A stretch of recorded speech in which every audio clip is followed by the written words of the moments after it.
The Sega Genesis has always been my favorite console of all time, and I still think it has one of the best libraries for co-op gaming. Let's talk about the top 10 co-op Sega Genesis games. Golden Axe is considered to be one of the all-time classic side-scrolling beat-em-ups, and that's for good reason. It has a really great soundtrack.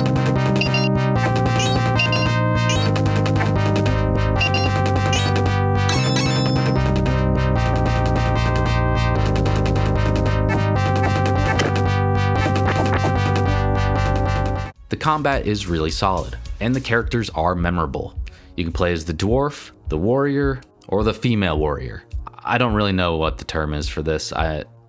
What do you call her? I don't know. She's a warrior, right? Each with slightly different stats and abilities. But one of the things that make this game stand out the most is that you can cast spells where you can do screen clearing special attacks. This is one of those games, once you get into the rhythm of it, it becomes very satisfying. And once you get better at the game, you could pretty easily beat it in one sitting.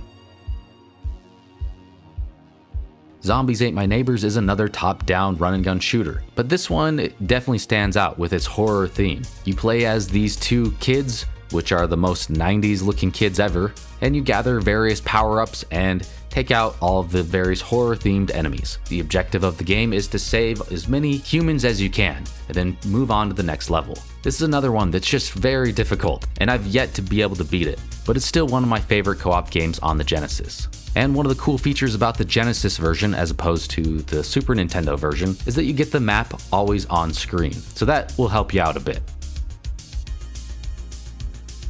Alien Storm is another side-scrolling beat-em-up, but this time, you're going to be fighting aliens. But the gameplay changes up quite a bit here. This one's created by the same team that did Golden Axe. Again, the controls might be a little bit weird at first, but once you get the hang of it, it feels really good. You also have these auto-scrolling levels where your characters are running, and then you have on-rail shooter sections. So that's what I really love about this game, is it never gets boring. You can beat the whole game in probably 30 minutes. It has just the right amount of challenge to make it a satisfying experience.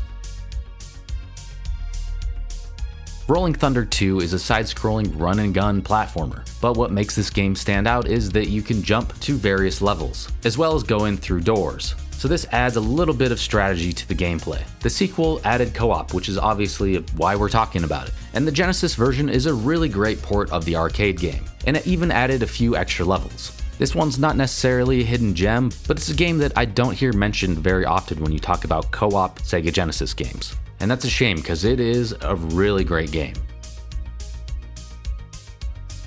World of Illusion, starring Mickey Mouse and Donald Duck, is another one of my childhood favorites. It's a 2D platformer that was really just made for co-op gameplay. You gotta work together to get through the levels. Sometimes it's to catapult your friend up to a higher platform, so then they can drop a rope down and pull you up. And then there's other parts where Donald will get his butt stuck in the crawl space and Mickey has to pull him through. To me, this is one of the best co-op platformers of all time, and the variety of levels make it always interesting. This is another one of those games that is just the perfect length and perfect difficulty. You could pretty easily pick it up and beat it in one quick session that won't take you longer than probably 40 minutes. Teenage Mutant Ninja Turtles Hyperstone Heist is the Sega Genesis equivalent to Turtles in Time, but it has its own unique levels. Me personally, I prefer this over Turtles in Time. This is truly one of the best beat-em-ups of all time. The graphics are great, the music's really great. Just listen to this song.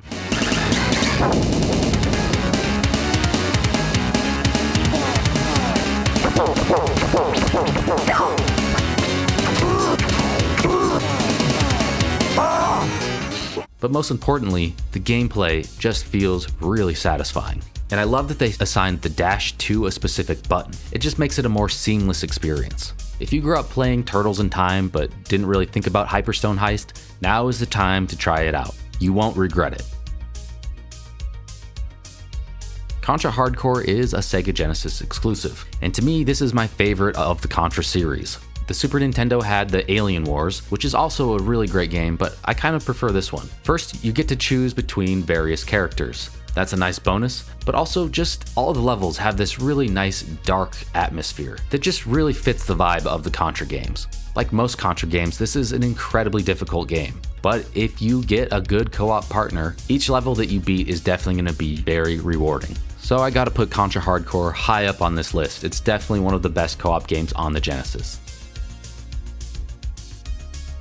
Toejam and Earl is another one of my favorite childhood video games. And to me, I think it's one of the best co-op games of all time. It's just a very unique experience. And it's definitely an early example of a roguelite. You have randomized levels as well as randomized items. The objective is to just find the ship pieces of each level, and once you gather those all up, you can complete the game. But every time you play the game, the levels are different, as they are procedurally generated. But what makes this game unique is that it's mostly a defensive experience. You don't really need to fight the enemies at all, you mostly just want to avoid them. And the majority of the items you pick up are just to help you defend yourself. You get high tops so you can run away from the enemies. You get wings so you can fly away from them. There are really only a few weapons that you can actually get. So that just really makes this game stand out. But the best feature is the co-op gameplay. This might be the earliest example of a dynamic split screen, and it works really well. If you're together, you're on one screen, and if you separate, the screen switches to split screen. And this makes exploring and looking for those ship pieces and presents a lot more manageable when you can split up and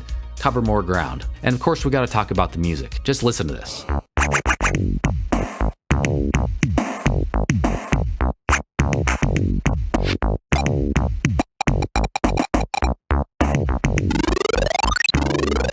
Anyway, I can't say enough about Toejam and Earl. It's one of my favorite games of all time.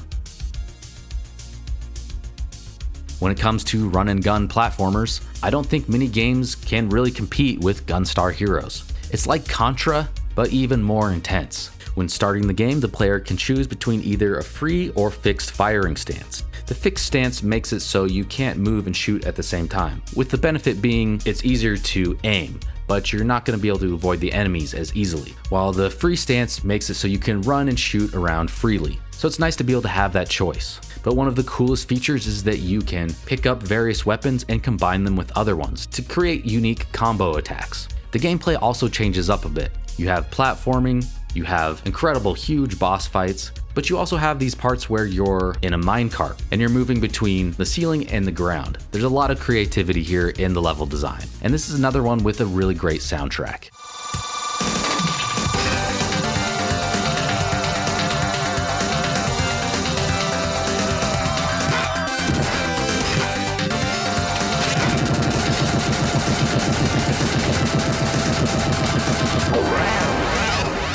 To me, Gunstar Heroes is my personal favorite run and gun platformer of all time, and is truly one of the best co-op games ever. Before I get to number 1, I wanted to talk about some new games that came out for the Sega Genesis that have co-op. The first one is called Bros, and this is made by the same creators that made Demons of Asterborg, which is another great homebrew game for the Genesis. This is a co-op roguelite with some really great visuals and gameplay.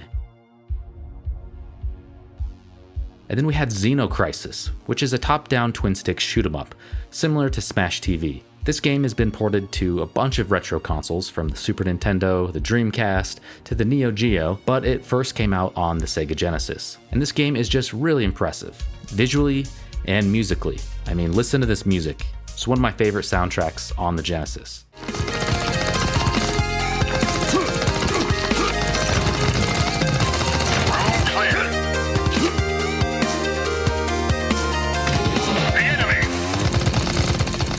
It has really clear voice samples as well. And the last game I wanted to mention before we get to number 1 is called Paprium. This is a really great beat 'em up. Definitely one of the best beat 'em ups on the Genesis. It's incredibly impressive that they were able to get these visuals on this hardware as well. It looks really beautiful. And this game just has a lot of details. It has branching paths, so you can play through it multiple times and have a different experience. The combat feels good. The soundtrack is really solid.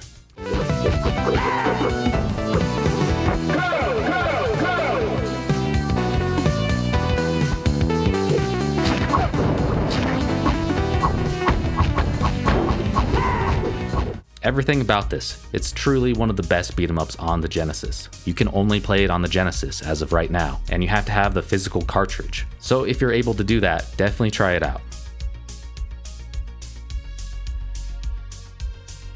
Now we finally made it to number 1, and of course, it has to be Streets of Rage 2. That might not be a surprise to many people, as it's still considered to be the best beat 'em up of all time, and that's for good reason.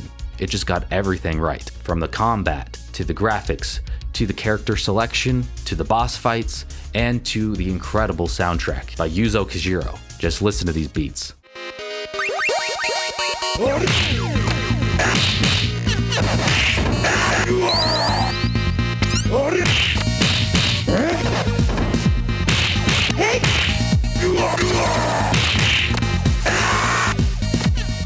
It's incredible that over 30 years later, people are still talking about this game as one of the best beat 'em ups. And not many games can really compete with it. Just everything about it feels right. You got the grab maneuver, so you can either punch your enemies or throw them, which is a really great strategy when you have a ledge and you can want to just throw the enemies off the edge. You also have the desperation moves, and each character's is different. This is incredibly helpful when you're surrounded by enemies or if you get grabbed and you want to break free. The difficulty is just perfectly balanced. If you have a skilled partner, you could pretty easily get through the whole game in one sitting. I just can't say enough about Streets of Rage 2. It's one of the best beat 'em ups of all time, but also just probably one of the best video games ever made. It's definitely my favorite. That's why I have to put it at the #1 spot.